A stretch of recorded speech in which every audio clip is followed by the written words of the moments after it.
Kanano? I nurse ne. Karigino, adu phingna hangi dia. Kana oramgani na khalura. Kisto di sister. Tasing budi ay atopa kanago mamtaga unaba pamte. Adunani. Karigino adu bo. Nupa oraga adu pangjuba karigino. Thazabiyo. Adongi meet nongmadi soidana uba phangakani. Aina hana so hijackraduni sister. Aigi meet amu hana urakta ay kaimta singnati.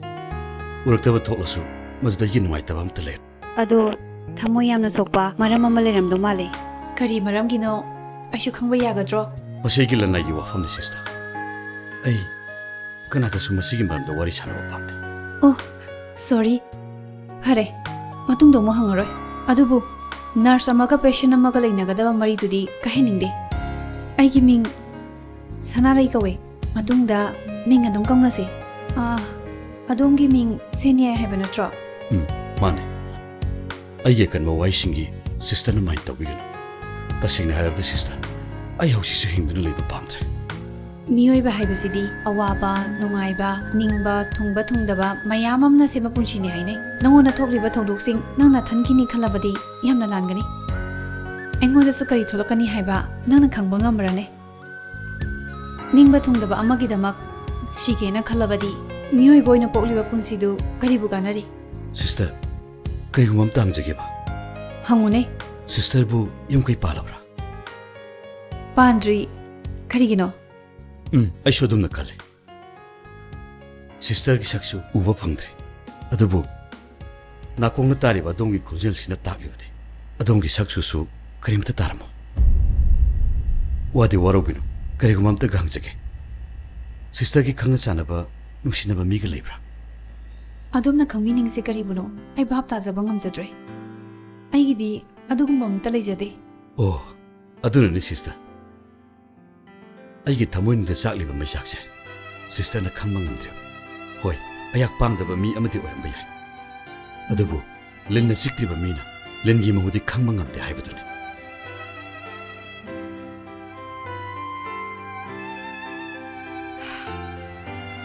Pare, akoi masigi maramda amo na hawdong naroshi.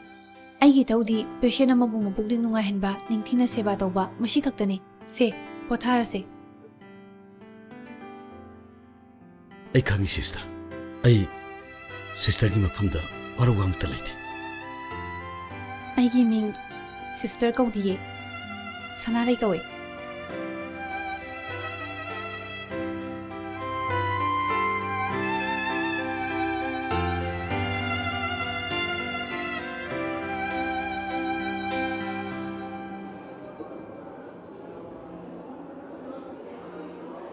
Moi pabunga, sida natro. Oh, mani, sidani. Ibema doctor, nta sangjere ke ba? Yani lingsin biro. Lao, sangsi.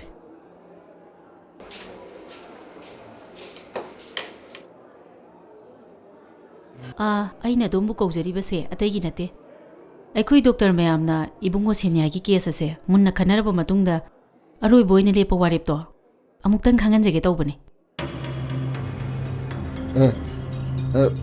Doctor, hekta takbiyo. Magi lawba yaba testing lawre. Tawba yaba observation jing chu tawre. Hauji aikoina aroi boina lawriba warepti. Magi mitse. Major operation ama tawbani.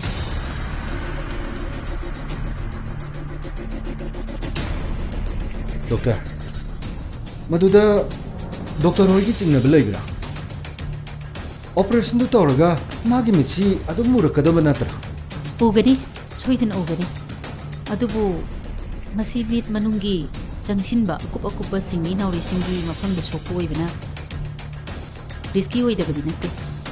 Maram asina ikoina adumbu masigi knowledge singse hana lehunaba khanganba ma thokdai khanjai.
Thank you, Sanare.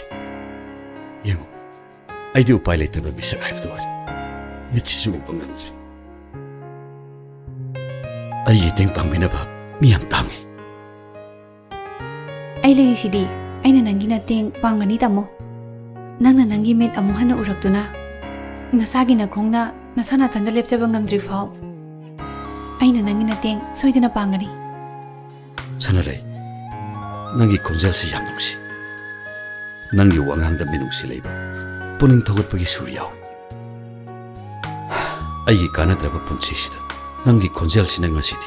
Anaw ko inot ang pige. Heke konari. Masidi ay gitaw ni tamo.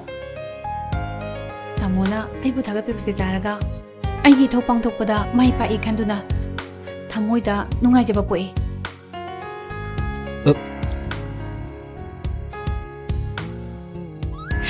Operation loiraba matung beden sangbagi ahamba numituda. Doktor na mit uba ngamlabra. Yengo haiba numituda. Tamo na kanana ihara na yinganya. Hekta kauro madumati asengba ko. Ay anawgo puma pibiriba. Nang wahana yengdana atay kana yeluni. Ay di kay shumaru ay tida tamo. Atay mayama malay sidi. Ay di hana so hijakraba duni. Masih punam magse agi to bom tukpa ithong ne na. Oiramba yai sanare. Adu koithum laba konjel sige horakpam oiribe. Haki saktambu. Amutang uzaba phangba haibasina hausing makidi aigi lining oire.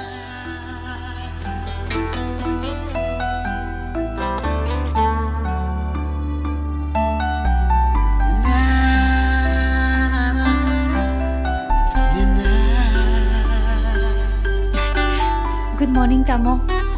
Have a successful operation. Thank you, Sanare. Madugi nati Sanare. Huzik pung mapan makai sabjana Tamogi operation horani. Madugi matung numit khrani leraga Tamogi bede sangani. Adudagi di Tamogi among batay bang ponlo. Namak tasing na urani. Masigi wakal kan basoy dina orangani Tamogi do.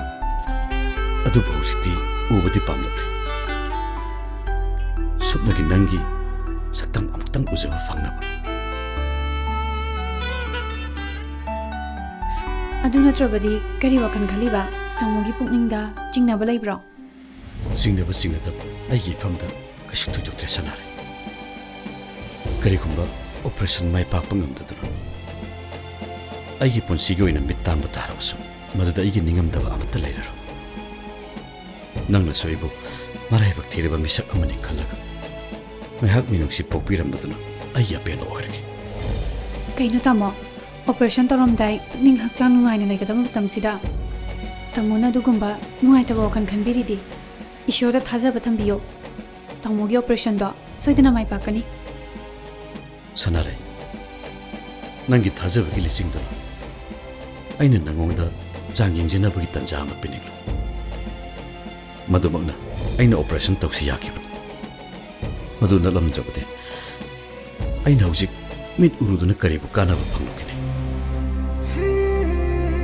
Hoi adumna kalabasu kaidi adu boidi Tamogi mito soidina uhangani na leple aigi ningbise thungan biyo se Tamo operation gi matam yore nungaita wakhando thadokpiyo pukning hakchang animak makhalamna lebiyo ai oti gi fijol amta homu kige.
Yani, office room do ina changbiro.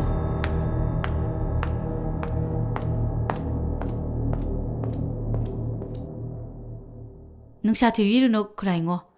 Operation do asoy ngam yaudana pangthokre. Yani, somde dring jinbiro. Ibem doctor, yam nungaijare. Adudi madi karam matamda gyan lakani. Kuhiro ye kurai bungo. Hojing nge haki matungda adum laani. Adubu wari watai di yam ka hena tawiri kuinu. Ngasi hapta muki matungda magi bandage hangduna tang taba makhanglaba matungda oina tawiro. Phani bema. Ibema gi laman yam to chinjaraban. Kari gi laman oda. Masidi ekoi gi thawni. Doctor, patient si water thande yaaka. Yare pusalo. Adugisu mathakta ithantana nate masi honariba. Ekoi punamaki teamwork ni. Maruoina nurse sanare gi hona zaman gi mating yam chawni yauribani. Ado ibema. Ijagi masakto amta ujage. Mabu kadomda. Yani ngahak leraga water pusilani ye. Adudo oina unabiro. Aisu soidana laksage. Ibema. Adudi ibem doctor. Ekoi amu ward ta chasaruki.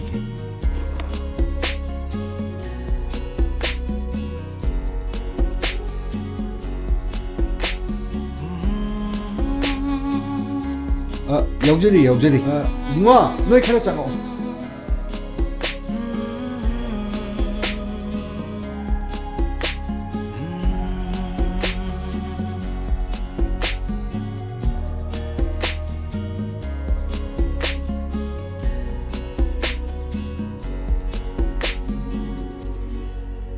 Kunolema. Nani tawsi kaina. Nani bita tul chappan uta. Se. Hayo. Tamo. Kanano. Sanarega. Mani tamo. Lehausu kanna hore. Chorosu panglo da lole. Kari aina loliba. Khangde. Marondi khangde. Adubu kundole ma haiba mingdudi yamna toina palle.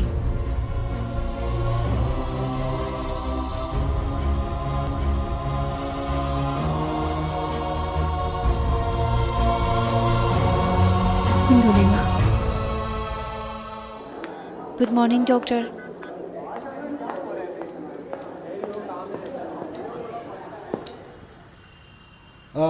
Ibema, sister.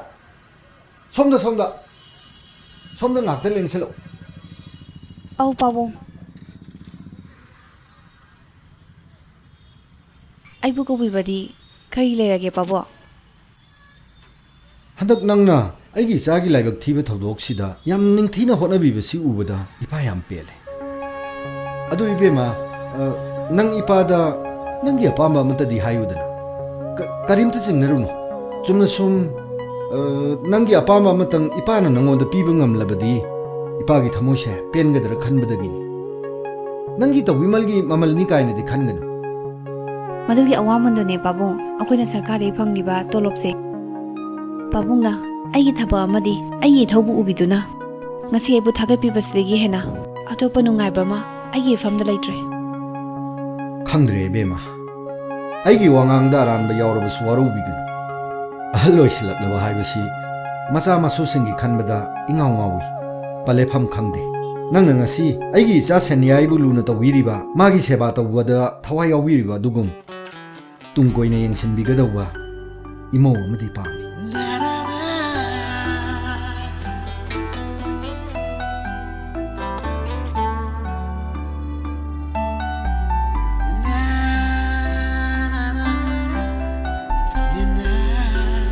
Mr. Senior, ako hewji adongi mitta puliba bende singsi dokthok saragani.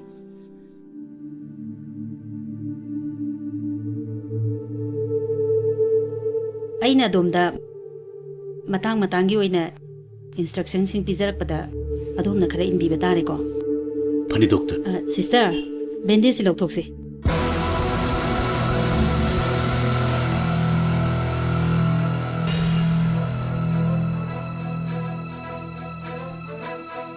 Mr. Senior, midway silaga dum lebi batare. ꯄ꯭ꯂꯦꯠꯁꯦ ꯂꯧꯊꯣꯛꯆꯒꯦ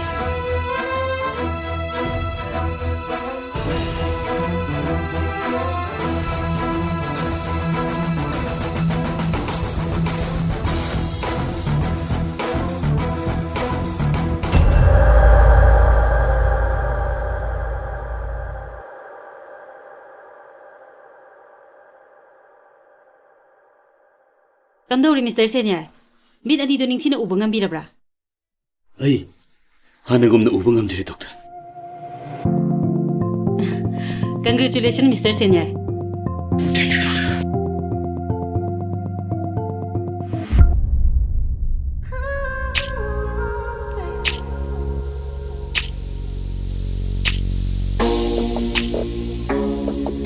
doctor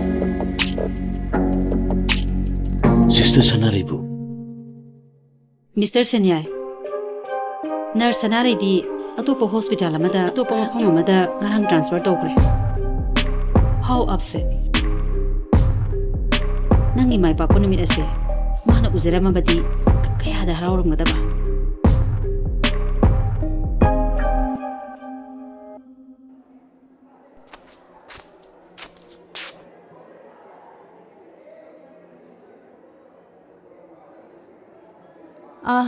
Saikhom ꯃꯦꯝꯃ ꯆꯪꯕꯤꯕ ꯌꯥꯔꯅꯤ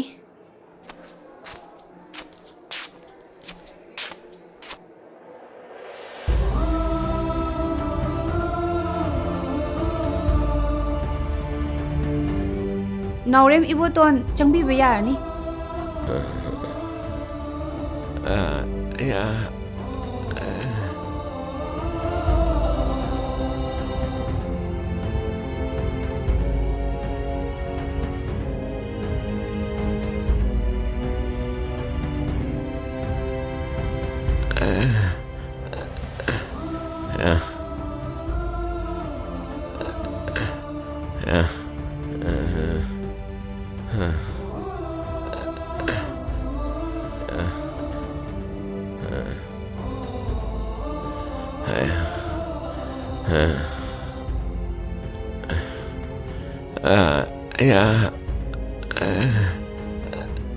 doctor ꯃꯥꯃꯁꯦ ꯈꯔ ꯅꯤꯡꯊꯤꯖꯅ ꯌꯦꯡꯕꯤꯌꯨ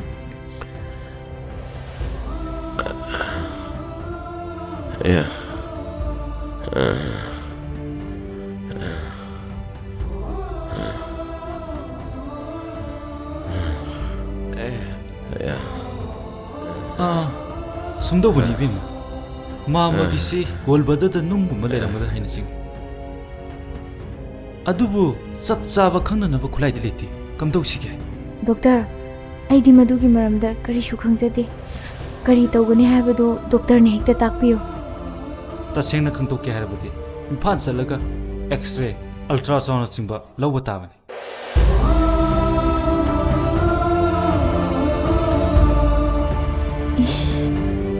ꯏꯝꯐꯥꯜꯗ 이베마 임팔도 엉덩이 도구는 제세 바이크스 파니 doctor ai mayam ta tana zaru ki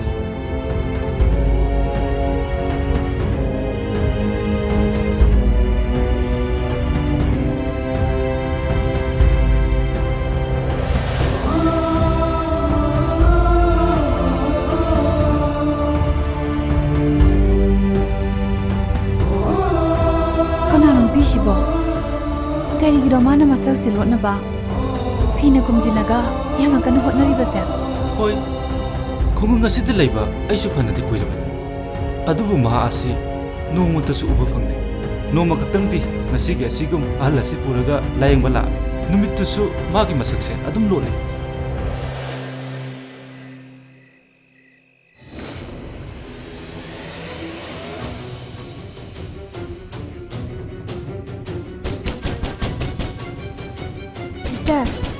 Sister, thongam thang tokpiyo. Sister. Kanano, kari tobu yaroge. Sister, akhoi mama do amu lengthin hawre. Doctor su quarter da lehote. Mayim sakhi hai. Yaradi sister nam ta laagi yembiu ba. Pani, ngahak ta ngaramu ko. Ai shom ta lakthoge. Mama, hujipu yam kana lengi ba. ꯂꯦꯡꯕ ꯍꯥꯏꯕꯕꯨ ꯁꯣꯔ ꯐꯥꯎꯕ ꯆꯅꯤꯡ ꯇꯥꯅ ꯍꯣꯟꯕ ꯉꯝꯗ꯭ꯔꯦ. ꯗꯣꯛꯇꯔꯅ ꯏꯔꯛꯄ ꯆꯦꯗꯨꯒ ꯂꯩꯔꯨꯕ ꯍꯤꯗꯥꯛꯇꯨꯒ ꯑꯃꯨꯛꯇ ꯌꯦꯡꯖꯒꯦ. ꯁꯤꯁꯇꯔ ꯁꯣꯝꯗ ꯂꯩꯔꯦ.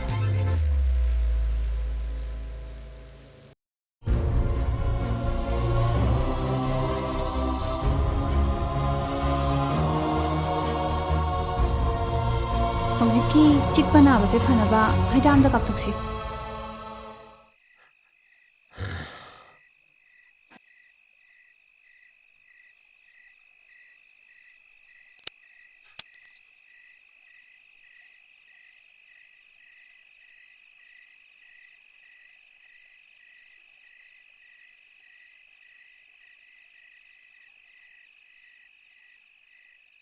ꯃꯥꯃꯥ, ꯍꯤꯗꯥꯛ ꯑꯝꯇ ꯀꯥꯞꯊꯣꯛꯁꯤꯀꯣ.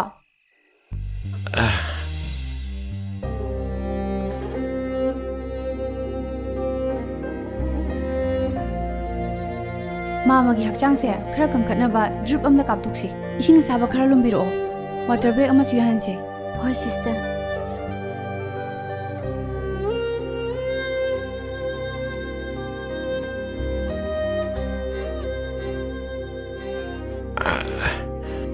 ꯑꯩꯒꯤ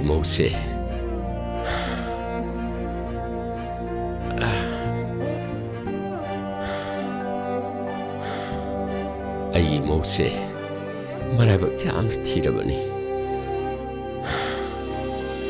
ꯑꯩꯒꯤ ꯅꯥꯛꯇ ꯂꯩꯔꯒ ꯈꯔ ꯅꯨꯡꯉꯥꯏꯖꯒꯗ꯭ꯔꯥ ꯍꯥꯏꯔꯒ ꯑꯩꯒꯤ ꯑꯅꯥꯕ ꯁꯦꯟꯅꯕꯗ ꯃꯥ ꯇꯨꯝꯐꯝ ꯆꯥꯐꯝ ꯈꯪꯗ꯭ꯔꯕꯅꯤ. ꯀꯔꯤꯒꯨꯝꯕ ꯑꯃꯇꯪ ꯍꯪꯖꯒꯦ ꯃꯥꯃꯥ. ꯃꯥꯃꯒ ꯏꯕꯦꯝꯃꯁꯤꯒ ꯀꯌꯥꯝ ꯅꯛꯅꯕ ꯃꯔꯤꯅꯣ? ꯅꯈꯣꯏꯅꯤ ꯅꯠꯇꯅ ꯏꯃꯨꯡꯁꯤꯗ ꯀꯅꯥꯝꯇ ꯂꯩꯇ꯭ꯔꯕꯣ? ꯂꯩꯇ꯭ꯔꯦ ꯏꯕꯦꯝꯃ. ꯑꯩꯈꯣꯏ ꯑꯅꯤꯁꯤ ꯅꯠꯇꯅ ꯇꯥꯏꯕꯪꯄꯥꯜ ꯑꯁꯤꯗ ꯏꯕꯥꯅꯤꯒꯤ ꯍꯟꯅ ꯌꯦꯡꯕꯗ ꯑꯇꯩ ꯀꯅꯥꯁꯨ ꯂꯩꯇ꯭ꯔꯦ.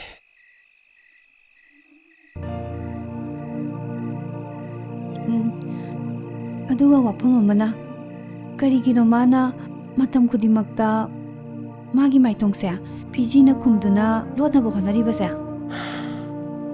ꯕꯦꯝꯃ, ꯃꯇꯝ ꯑꯁꯨꯛ ꯀꯨꯏꯕꯁꯤ ꯋꯥꯐꯝ ꯑꯁꯤꯃꯗꯤ ꯑꯩꯁꯨ ꯂꯣꯠꯁꯤꯟꯗꯨꯅ ꯊꯝꯂꯛꯂꯤ. ꯑꯗꯨꯕꯨ ꯍꯧꯖꯤꯛꯇꯤ ꯑꯩꯒꯤ ꯑꯣꯏꯔꯤꯕ ꯐꯤꯚꯝ ꯑꯁꯤꯅ ꯑꯃꯨꯛ ꯃꯈꯥ ꯇꯥꯅ ꯂꯣꯠꯄꯗ ꯑꯆꯨꯝꯕ ꯑꯣꯏꯒꯅꯤ ꯅꯤꯡꯂꯛꯇ꯭ꯔꯦ.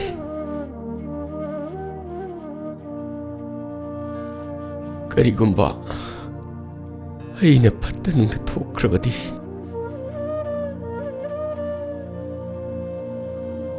ꯑꯩꯒꯤ ꯃꯧꯁꯦ ꯐꯝ ꯃꯔꯥꯡ ꯈꯪꯗꯅ ꯄꯨꯟꯁꯤ ꯃꯔꯦꯜ ꯑꯃ ꯂꯦꯜꯍꯧꯒꯗ꯭ꯔꯥ ꯍꯥꯏꯕꯒꯤ ꯆꯤꯡꯅꯕ ꯄꯨꯛꯅꯤꯡ ꯑꯁꯤꯗ ꯐꯥꯎꯔꯛꯂꯦ. ꯑꯗꯨꯕꯨ ꯏꯕꯦꯝꯃ, ꯅꯪꯅ ꯋꯥꯔꯤꯁꯤ ꯑꯇꯣꯞꯄ ꯀꯅꯥꯒꯤ ꯃꯐꯝꯗ ꯂꯤꯊꯣꯛꯄꯤꯒꯅꯨꯀꯣ. ꯃꯥꯃꯥ, ꯑꯩꯕꯨ ꯊꯥꯖꯕꯤꯌꯨ. ꯋꯥꯔꯤꯗꯣ ꯀꯔꯤꯒꯨꯝꯕ ꯑꯇꯣꯞꯄ ꯀꯅꯥꯒꯨꯝꯕꯗ ꯂꯤꯊꯣꯛꯄꯗ ꯀꯥꯏꯒꯗꯕ ꯑꯣꯏꯔꯕꯗꯤ ꯑꯩ ꯀꯅꯥꯒꯤ ꯃꯐꯝꯗꯁꯨ ꯂꯤꯖꯔꯣꯏ. ꯃꯍꯥꯛ ꯑꯩ ꯀꯅꯥꯁꯨ ꯅꯠꯇꯦ. ꯑꯩꯒ ꯀꯔꯤꯒꯨꯝꯕ ꯃꯔꯤ ꯑꯃꯠꯇ ꯊꯣꯛꯅꯗꯦ. ꯑꯩꯗꯤ ꯆꯨꯝꯅꯇꯒꯤ ꯇ꯭ꯔꯛ ꯗ꯭ꯔꯥꯏꯚꯔ ꯃꯆꯥ ꯑꯃꯅꯤ. ꯅꯣꯡꯃ ꯅꯨꯡꯗꯥꯡꯋꯥꯏꯔꯝ ꯃꯍꯧꯁꯥꯒꯨꯝ ꯑꯩꯅ ꯑꯩꯒꯤ ꯇ꯭ꯔꯛ ꯇꯣꯡꯗꯨꯅ ꯍꯜꯂꯛꯄꯗ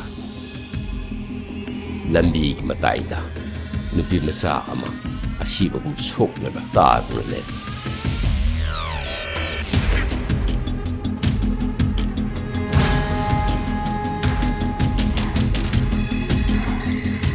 이스 이안토이네 이거. 어왕 슬릭 따르고 오르니야. 뭐 까나로 순내 그런 필요는 안악과 호스피탈 분업독시. 세. 아이카로.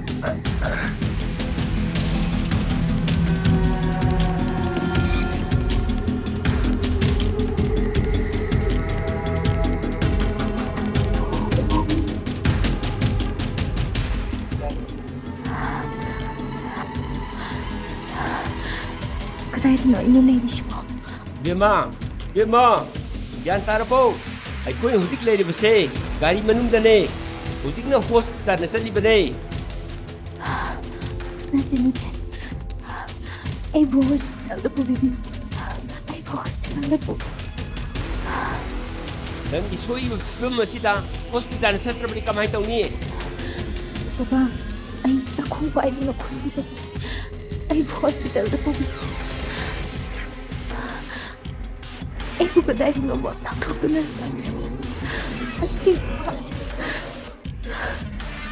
Puraroy. Ay na namu hospital da puraroy. Yumni sanga gane ay yumni sanga ka patira layeng age. Aduga isa sanga yoge. Nang isoy ba film masida ay na namu karamay hudong gani. Pare dadi. Nakoy na pinjar. Sidiki. Ay ki mamu isarki. Asumna. Ay koy han na yengudak kanha sulaitraba miyoi anibu ishorna thengna hanbipana telaba matam kharase I mari matab putna hingina duna laki magi mami usum lay makawi hai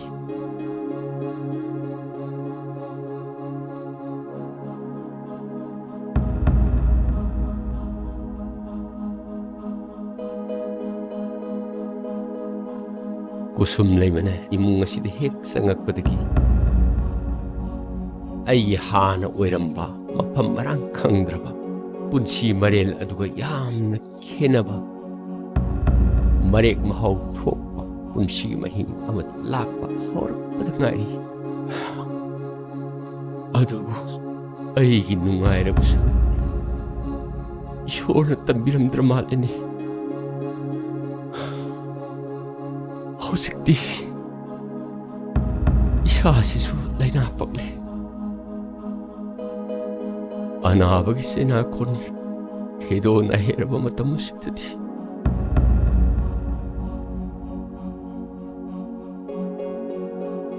Naujaribi Imugi kalubda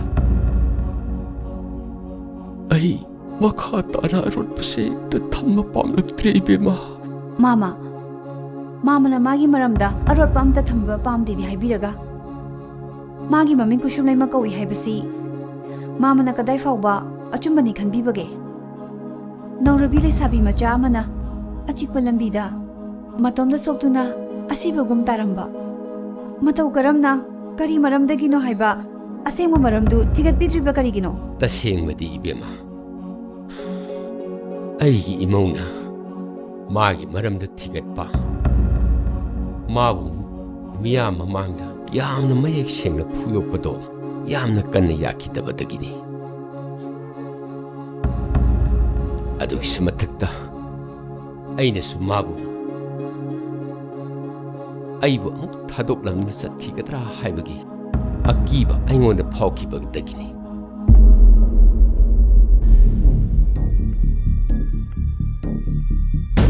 Ishinga sabasi leire. Water bag to the piro.